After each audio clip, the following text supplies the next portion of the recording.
So we are moving to the second to last round in our Record of Ragnarok versus Bleach tournament. And in today's round, in the left corner, we have Sasaki Kojiro, the greatest swordsman of all time, master of all of the Japanese sword arts. But in the right-hand corner, we have the current captain commander of the Gote 13, a man who enjoys his sake just a little bit too much, Shunsui Kiraku. Or you can call him Kyoraku like they do in the dub. You know, just take your pick with that one. But anyway, we're going to be doing Kojiro versus Shunsui in this video. I really do like the idea of this match as they're both dual wielders, they're both pretty mellow characters, and they both have some pretty interesting abilities. And they both have some pretty whack scaling. So if you enjoy versus content or you enjoy Bleach power scaling, make sure you drop a like on this video, maybe even subscribe to the channel. And if you're feeling extra feisty and you want extra hidden content here on the channel, such as past live streams and debates that I upload for channel members, you can click that join button and gain access to all of that. Now, I'm going to be handling this video in the exact same fashion as I did the last video, where instead of jumping back and forth between the characters going like Shunsui strength and Kojiro strength and then Shunsui speed and Kojiro speed, I'm just going to cover the characters all at once. I do find that to be a bit more enjoyable. So with that being said, let's go ahead and talk about our boy Sasaki Kojiro.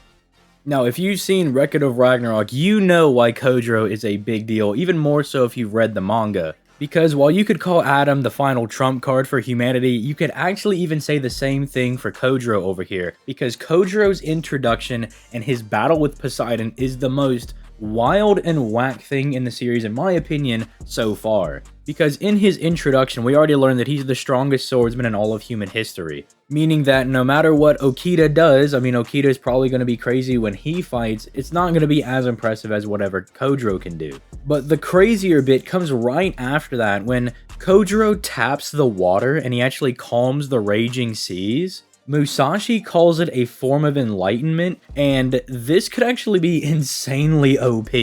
I'm just going to present this as an argument. I'm not really going to use it for the video because it would really kill the entire point of doing this video, but do keep in mind that these enlightenment concepts come from Buddhism, and if Kojiro truly has reached a form of enlightenment, this would be like a 1A feat for Kojiro. I'm sure some of you in the audience know about Buddhism and know why this is so impressive. I'm not going to take the 30 minutes to go over Buddhist theology and what they believe, but if you would like to go read up on the religion and kind of find out what enlightenment means and why this is so impressive because you're transcending everything in reality, then we would have a 1A Kojiro on our hand. Now again, not really going to use this for the video because I think it makes it really busted. But considering some of the other feats that we get in statements for Kojiro during his fight with Poseidon, it actually might be consistent. Because during the fight, they actually say that he's no longer among the realm of humankind. He's actually stepped into the realm of gods, which I think is actually kind of cool because you might be able to argue he's like the god of the sword at this point. But then we get into some contestable bits of information here, because the whole debate now currently in Record of Ragnarok is usually like Zeus versus Poseidon and Adam versus Kojiro because of these few statements. So the first one is that Kojiro is stated to be unparalleled in all of existence, and he does that right at like before he kills Poseidon. And the reason that's so crazy is they say he's unparalleled in all of existence as soon as Poseidon is being called the god of gods. He went from just being like Zeus's older brother and having this comparison to Zeus because he was like the Zeus of the ocean, to then being called the god of gods. And then for Kojiro to be called unparalleled in all of existence right after that and then kill this supposed god of gods lends a lot of credence to the possibility that he, alongside Poseidon, might actually be stronger than Zeus. You could cite the fact that he killed Adamas, and then the fact that nobody in the Greek pantheon wanted to talk about Adamas after Poseidon killed him because it was Poseidon's will that they don't do that. You might be able to say that that scales him above everybody there just because nobody wanted to invoke his anger. Although, do keep in mind that Zeus wanted to start a riot with everybody. He wanted to start a war simply for the fact that he thought it would be really fun. So if Zeus is so gung-ho about starting a battle with Poseidon, you know, he wants to start this war among the Olympians, why would he honor this request to not anger Poseidon? Perhaps Poseidon actually is somewhat on Zeus's level and he doesn't really want to invoke his anger. That's really going to be a debate for everybody in the comments, because this is not something that Record of Ragnarok has made very clear, because in Zeus's battle, he's said to be like the top god, he created everything. But then Poseidon enters, and he's said to be the most fierce god, the god of gods. And then especially for Kojiro, he's said to be unparalleled in all of existence. So not only does Poseidon potentially scale to or above Zeus, but then they're saying that Kojiro is now the unparalleled existence, as in nobody even comes close to him. Which would mean Kojiro has access to some of the best feats in the series, like say Zeus creating all of creation, which actually isn't all that far-fetched considering that Kojiro could scan all of creation in like 2.5 seconds. This is around the time when he pulls out the dual wielding technique and he actually gets serious against Poseidon. They do actually say that he uses his ability on all of creation. I would also, as like a final point for Poseidon's strength, I would like to say that they're comparing him to Zeus, and they also say that not even the gods themselves know the depths of Poseidon's true power. So if he's being called Zeus Analios, which is basically Zeus of the sea, and being compared to Zeus, when we don't even know his full power, you'd have to imagine that that's almost like base Goku being compared to someone like Ichigo, right? And you're like, well, if base Goku's compared to full power Ichigo, then Super Saiyan Goku would mollywop. Now, Bleach fans, I need you to calm down. I'm not saying that for real. I'm giving you an example. I know somebody's going to spurg out in the comments. Relax, go drink some water, take your medicine. It's just an example. Calm down. But that's the basic gist of it. If you're being compared to someone else in like your quote-unquote base form, then if you were using your full power, you should just be stronger than them. So I rest my case for Kojiro being universal, for scaling above Poseidon and thus being stronger, or at least relative to Zeus. Speed is a bit iffy, because really the only thing we kind of have to go off of for Poseidon is that Ares, the guy that could perceive all of Zeus versus Adam's battle, which they were moving at like MFTL speeds, when they're starting off at near the speed of light, and then they're moving at like 1/1 millionth of a second and going like at MFTL plus speeds. The same guy that could perceive that is now saying that Poseidon is just too fast and he can't get enough of it. This might imply that he's like relative to that version of their speed, but we can't actually scale them to the fist that surpasses time, because Ares wasn't even able to perceive that attack. Now, if it was Hermes getting blitzed, that would be a whole different story, because Hermes was the one that was actually able to perceive the fist that surpassed time. But again, since it's Ares, it might just be like MFTL for them. Again, not a whole lot to really go off of, because we really only have that one statement to scale it back to the other fight. But then we have Kojiro's abilities, and this is where stuff starts to get a little bit cracked. Basically, Kojiro has this ability to scan things, and he can scan his opponent when they're doing just the most mundane things. For instance, Kojiro scanned a copy of Poseidon while he was walking into the arena, and then also as Poseidon was just standing there breathing. Just those mundane actions alone is what allowed Kojiro to scan a copy of Poseidon, but you might be asking, okay, sure, he's able to scan him, what does that mean he can do? Well, what he does is while he's scanning his opponent in those very brief instances, he's having numerous, and we're talking like thousands upon thousands of battles with that opponent to find out all of their openings and how they fight. This ability is so good that Brynhildr actually says no matter the number of attacks or the speed of such attacks, he will always avoid them because his copy is so complete. The only time this breaks is when Poseidon actually goes full power, the full power that the gods themselves have never seen. So Kojiro actually gets this, quote, nigh omniscient ability that's actually stated in the series. They say it's almost nigh omniscient, which, you know, you can take that for a grain of salt or take that however you will. That basically gives him ultra instinct, right? It allows him to just bob and weave around his opponent, gives him the auto dodge, all that good stuff. It's a very powerful ability. And again, he was able to scan all of creation at once once he pulled out the dual blades when he was actually going against the full power version of Poseidon. So essentially what we have here is a guy that's around universal in terms of his power, MFTL and speed, although you might be able to say his reaction speed might be quote-unquote infinite, since he's able to scan all of creation at once, and if you believe that creation is infinite in size, then his ability would have to react at infinite speed since, you know, it has to scan an infinite area. That's very contestable though, because the Record of Ragnarok universe, it's, you know, not really defined on how large it is. We know a big bang happened, and we know there's at least one layer of creation. We don't know what else is there. So again, take that with a grain of salt. And then we also have a guy that basically has the quote-unquote nigh omniscient ultra instinct ability that allows him to react and fight people that are potentially faster than him. So let's talk about his opponent Shunsui and what he brings to the table.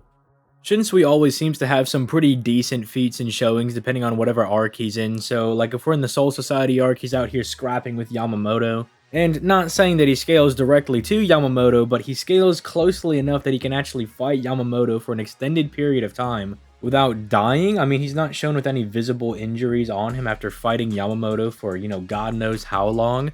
And do keep in mind that Yamamoto did want to kill Shunsui and Jushiro. They were blatantly trying to get through that conflict without any, fighting whatsoever. And Yamamoto's like, the time for talk is over. The time for death is now upon you. So he was going for the kill. Then we progress to the Arrancar saga where he gets to fight Espada number 1, Stark, who is among the top 4 members of the Espada who are so strong that just by merely existing they could destroy Las Noches. Now the size of Las Noches is a bit contestable. We know the actual structure itself is about small country in terms of its size based on Neliel's statements, but then we get into the whole vaporization argument and the whole sun being inside of Las Noches as well. Those make the actual size a bit more contestable, because if they're going to be vaporizing Las Noches with, say, a Cero, which we know the Gran Rey Cero that all Espadas possess is strong enough to destroy Las Noches itself, vaporizing Las Noches is about Continental Plus in terms of the output you would need to destroy. That's because vaporizing something takes significantly more energy than just blowing it up. If you think of blowing something up as like a grenade, where you throw the grenade and kind of blow stuff up outward,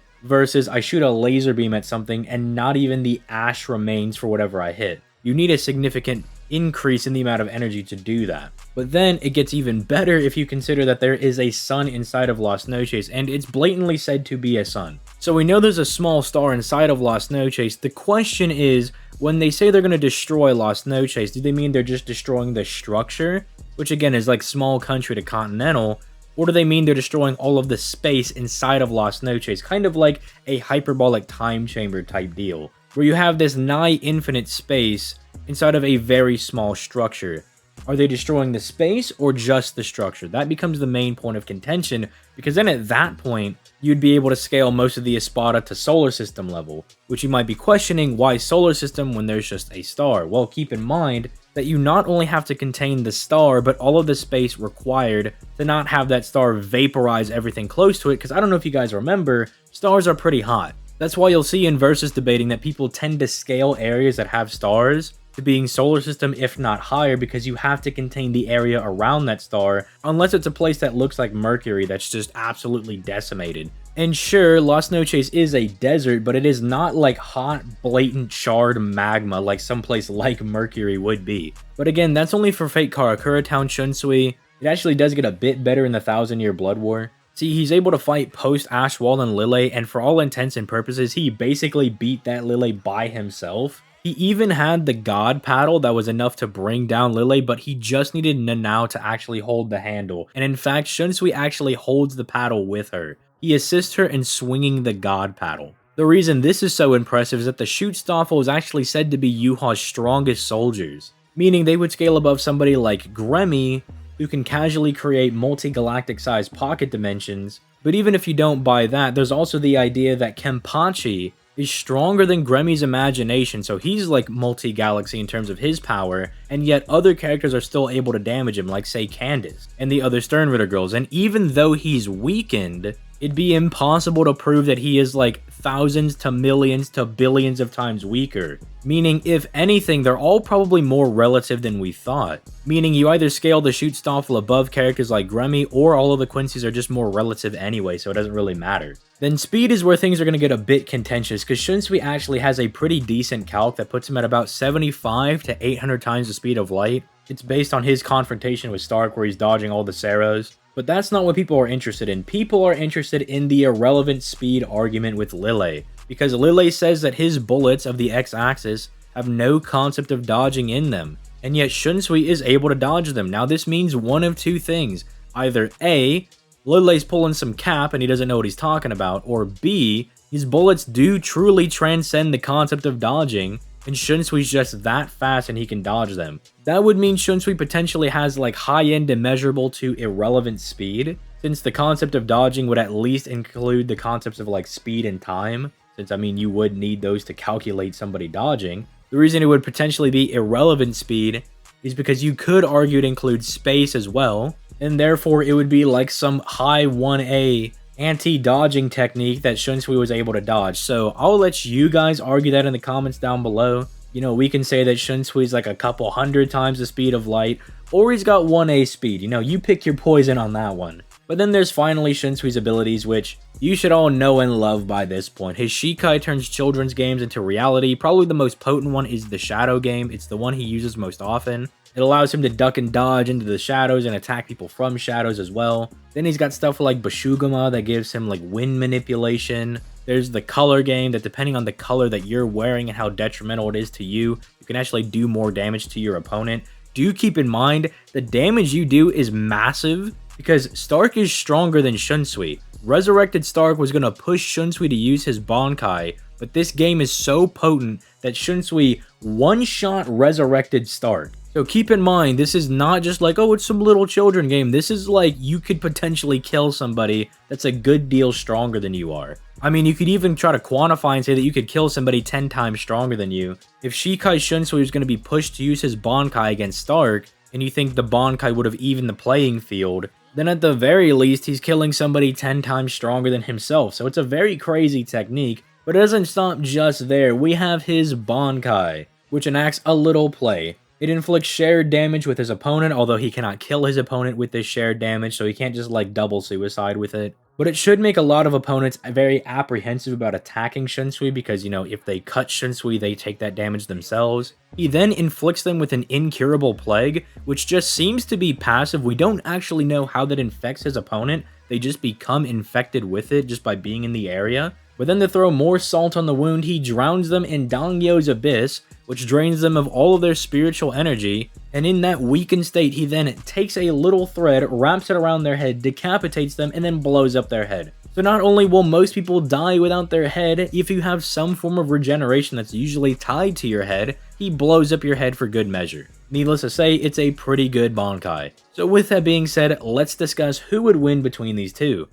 I should also mention that neither one of them has like the spiritual advantage here, as characters in Record of Ragnarok exist as a soul. So it's not like Bleach characters have any special advantage over them, because if you're not aware for whatever reason, if you're watching this for Kojiro, characters in Bleach are also spirits. So basically we have a battle between two spiritual entities here. So I wanted to get that out of the way before someone's like, what about a soul crush or something? It's like, no, that's not going to work because they're both ghosts. And this really does depend on the scaling. If you're going to do a normal battle, we'll talk about stats equalized in just a bit. But if you're not equalizing the stats, then Kojiro should win just off the merits of being stronger and faster than Shunsui. I mean, being universal is better than being multi-galaxy, and being MFTL plus is better than just being MFTL. But I understand that's not very satisfying for this battle in particular because they both have such really good unique abilities that we kind of want to see how they interact with one another. So for this one, we're going to equalize the stats and talk about that. Now, it's very important to know how the battle starts. So if this is like the Record of Ragnarok tournament where they both walk in, that gives Kojiro a massive advantage because the entire time that Shunsui's like walking into the arena or doing his little flower petal thing and his whole goober shtick, Kojiro is going to be scanning and fighting against that Shunsui, and that gives him a massive advantage. However, if we just plop them both down in the battlefield, and then they start fighting, that gives Shunsui a far better advantage because Kojiro has far less time to scan. His scanning ability is still insane, and it would still be relevant in the fight, but if they're having a traditional tournament, there really would be no way for Shunsui to get this guy, because Kojiro would essentially have studied this dude so extensively that Shunsui wouldn't be able to get a hit on him. Because somehow, this dude Kojiro figures out everything about his opponent without ever having to fight them, because this is the first time he ever met Poseidon, and yet while he's scanning him, he's like, yep, I know exactly what this guy's gonna do. Poseidon starts pulling out techniques, and Kojiro's like, yep, I already learned this one about 2 hits ago. Although if Shunsui is still alive after Kojiro's managed to scan him extensively, he could just pop his Bankai and kill Kojiro that way. It's kind of funny because that's the way that Poseidon tried to kill him. He tried to drown him, and Kojiro ended up reaching the depths of Poseidon's power and killing him. The problem is, Poseidon's water really doesn't have any extra effects. Shunsui's water drains all of your energy, which Kojiro, we don't really know if he has any counter for that. So you could argue that if Shunsui gets his Bankai off, he might kill Kojiro, but on the other hand, it's very unlikely that they get to that point anyway. For one, Kojiro has existence erasure. We know from Zeus, he says that in order to participate in the Record of Ragnarok tournament and get a W, you have to completely eradicate the existence of the target. And while there are things in Bleach that erase the existence of the target, such as Quincy arrows or the Kido Hyen, Shunsui has never fought against either of those before. Funnily enough, Lele didn't use any Quincy arrows, he just shot his laser beams. And again, I'm not gonna assume that those also have the existence erasure properties. I'm just going off what the series tells me. I understand if you're a normie fan and you're like, yeah, dude, they should also have the existence erasure, that's fine. I can't go with that because they don't say that it does. And it would be illogical for me to assume that they both share the same properties. So Shunsui, as far as we are aware, does not have any resistance to existence erasure, meaning Kojiro might just delete him as soon as they cross swords. So that's really what it comes down to. Either Kojiro is able to swap hands with Shunsui for a little bit and kills him, or Shunsui recognizes the threat, pops his Bankai, and kills Kojiro. It's kind of 50-50 on that one. It just depends on how the battle goes down. It's more in Kojiro's favor if it's a standard tournament and they both have to walk in, because that gives him a lot of time to scan Shunsui, but it gives Shunsui a bigger advantage if they just both get plopped down. So let me know what you guys think in the comments down below. Who do you guys think takes this one? Because for me, it really does seem like it's more of a 50-50 matchup. It really depends on how the scenario goes down. It's not exactly as overwhelming as, say, like Adam versus Yuha or Zeus versus Yamamoto, where we can decisively say who wins the match. This one, it does come down to, you know, that kind of iffy. That's only if it's stats equalized, by the way, which I am doing because I don't think it's fun to just have Kojiro one-shot Shunsui. So I guess if you're on like the Record of Ragnarok camp, you can say this is a W for Kojiro since we had to make it stats equalized. But then if you're on the Bleach side, you can be like, well, I mean, if it's stats equalized, then my guy can definitely get the W if he just gets his Bankai off. So I will leave that up to you guys in the comments down below. Feel free to discuss amongst yourselves. If you have any questions, my Discord is linked down below. Again, I am not here to fight people in the YouTube comment section. I much prefer to talk things out. So if you would like to do that, feel free to come into the Discord, find me, and we can have a nice civil chat. Although if you come with the gloves off, the gloves are coming off, buddy. And we can have ourselves a nice shouting match, whichever you prefer. With that being said, I'm going to go ahead and get out of here. You guys have yourselves a nice day. Peace, late guys.